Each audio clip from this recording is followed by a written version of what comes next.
बिस्मिल्लाहिर्रहमानिर्रहीम। अस्सलाम वालेकुम। इंशाल्लाह उम्मीद है खैरियत से होंगे।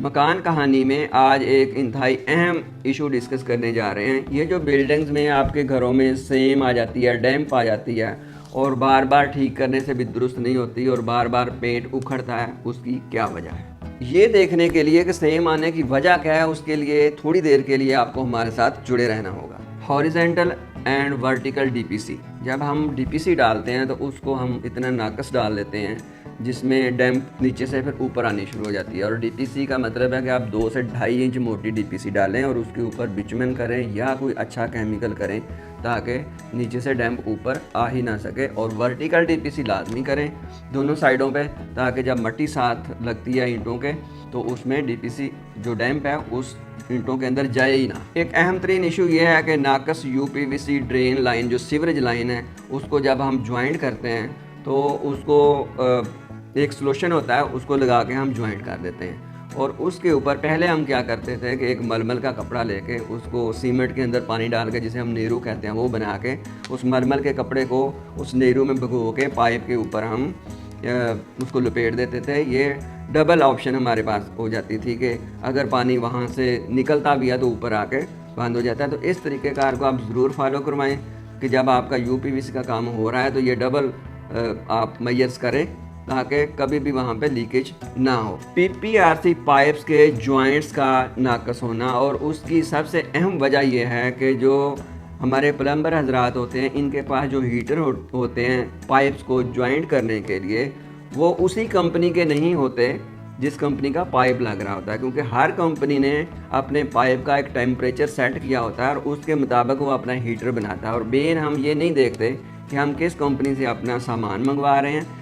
बेहतर यह है कि जब आप सामान मंगवाएं तो कंपनी से कहें कि आप एक नया हीटर, वो कंपनी वाले फ्री में देते हैं, तो एक साथ नया हीटर मंगवाएं और उसी हीटर से आप प्लम्बर से काम करवाएं। शावर एंड टैप्स जब हम फिटिंग करते हैं, जब हम कमोड फिटिंग करते हैं, जैकूज़ी फिटिंग करते हैं, शावर्स वगैरह वाशरूम के अंदर या किचन की फिटिंग्स करते हैं, तो वो फिटिंग्स के अंदर मसला रह जाता है। जब हम उसको करते हैं ना तो वहाँ से हल्का हल्का पानी कभी निकल के दीवार में जाना शुरू हो जाता है और हमें पता नहीं चलता। और पता तब चलता है जब पूरा वहाँ से सेम निकल आती है और पूरा स्पॉट बन जाता है। फिर हम देखते हैं कि ये थोड़ा थोड़ा करके पानी कैसे आ गया। तो ये जो फिटिंग है ये बेहतरीन तरीके से पहले चेक होनी चाहिए।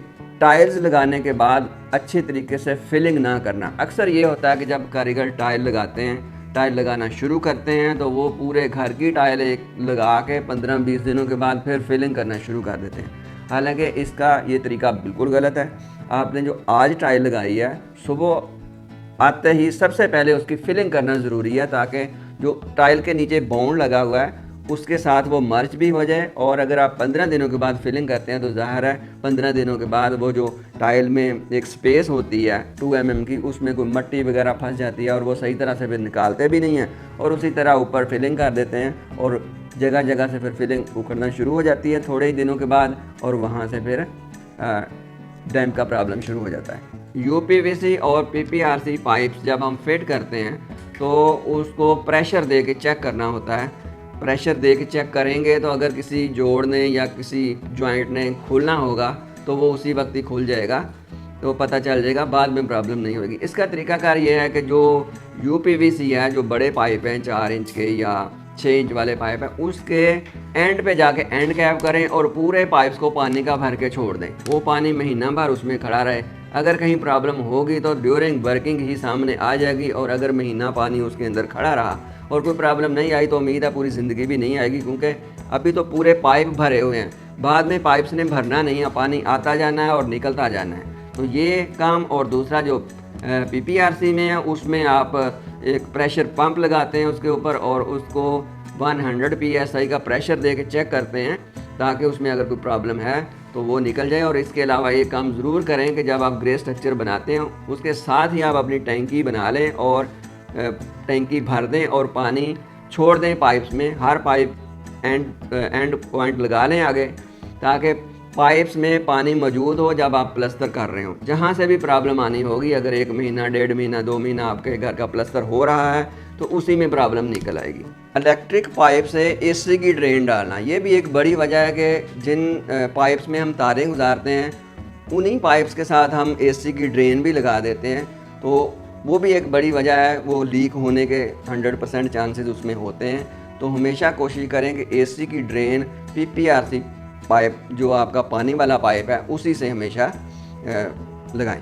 एक अहम इशू ये है कि जब हम जालियां लगाते हैं ना, टाइल लगाने के बाद जहाँ से पानी सारा इकट्ठा होकर पी ट्रैप में जाना होता है, वहाँ पे एक बहुत ही इंतहाई गलती करते हैं प्लम्बर हज़रात। वो जब यूपीवीसी का काम करते हैं और वहाँ पे पी ट्रैप के ऊपर एक पाइप खड़ा कर देते हैं। मिस्त्री हज़रात जब काम करते हैं तो वो पानी निकालने के लिए उस जगह से उस पाइप को ऊपर से तोड़ देते हैं। उस पाइप को प्रॉपर कटाई करनी चाहिए जिसके ऊपर उस जाली ने बैठना है।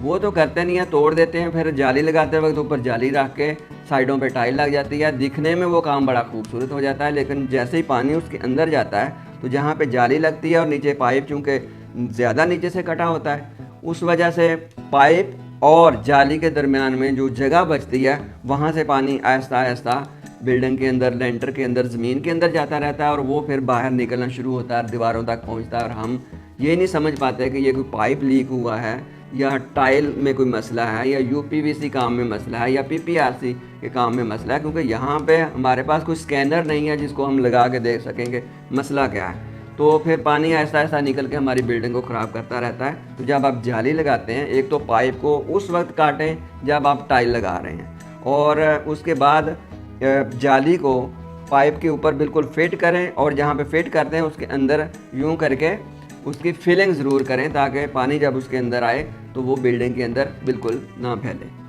जब आपकी बिल्डिंग बन रही थी, वर्किंग हो रही थी, उस वक्त जब आपका काम यूपीवीसी पाइप्स यानी सीवरेज का और ख़ास तौर पर पीपीआरसी का काम जब हो रहा था, तो उस वक्त की सारी पिक्चर आपके पास सेव होनी चाहिए ताकि फ्यूचर में जब भी आपने कहीं किसी दीवार वगैरह में कील ठोकना हो, कोई तस्वीर टांगनी हो, कोई कर्टन्स लगाने हों, तो आपके सामने वो तस्वीर हों जिससे आप देख लें कि यहाँ से कोई पाइप तो नहीं गुजरा। पहले तो ये कोशिश करें कि जहाँ जहाँ आपने ख़ास तौर पर कर्टन्स लगाने हैं वहाँ से कोई पाइप गुजरना ही नहीं चाहिए, लेकिन ये डाटा आपके पास ज़रूर होना चाहिए। और जब भी आपने कोई कील वगैरह ठोकनी है तो आपके जहन में होनी चाहिए कि मैं पहले वो तस्वीर देख लूँ। बाद हम कोई कील ठोक देते हैं, दीवार के अंदर लगा देते हैं, तो होता क्या है कि वहाँ से कतरा कतरा करके पानी निकलना शुरू हो जाता है, और जब पानी ईंटों में फैल जाता है फिर उस वक्त हम उसका कोई तदारक नहीं कर पाते और हमारी बिल्डिंग काफ़ी हद तक डैमेज हो चुकी होती है। बिल्डिंग में प्रॉपर रोशनी का ना होना, वेंटिलेशन का ना होना, एयर सर्कुलेशन का ना होना और एग्जॉस्ट फैन का अक्सर बंद रहना, ये भी डैम्प का सबब बनता है। मेन होल्स और सेप्टिक टैंक का अंदर से सही तरह से वाटरप्रूफ ना होना, ये भी पूरी बिल्डिंग को तबाह कर देता है, क्योंकि ना आपने मेन होल खोल के जल्दी देखना है, ना आपने सेप्टिक टैंक के अंदर बाद में जाना है, तो फिर आहिस्ता आहिस्ता करके बिल्डिंग्स के अंदर पानी चला जाता है। और जब बहुत ज़्यादा नुकसान हो चुका होता है तो फिर हम मुतवज्जे होते हैं कि अब इसका क्या करना है। लिहाजा जब मेन होल और सेप्टिक टैंक बन रहा है तो उसको अंदर से प्लास्टर करवाएं, उसको चिप्स करवाएं, उसको केमिकल करवाएं, और ये सारी मेजर्स कर लें ताकि ये दोनों चीज़ों में कभी भी कोई फ़र्क ना आए और कोई मसला ना आए। इन सब प्रॉब्लम्स का हल क्या है, नेक्स्ट वीडियो में हम एक एक पॉइंट को डिस्कस करेंगे और ये देखेंगे कि कौन सा जो प्रॉब्लम है वो किस हद तक उसका सलूशन किया जा सकता है। आपकी बिल्डिंग में, आपके घर में अगर डैम्प यानी सेम आ चुकी है तो फिर भी अपना बहुत ज़्यादा ख्याल रखें।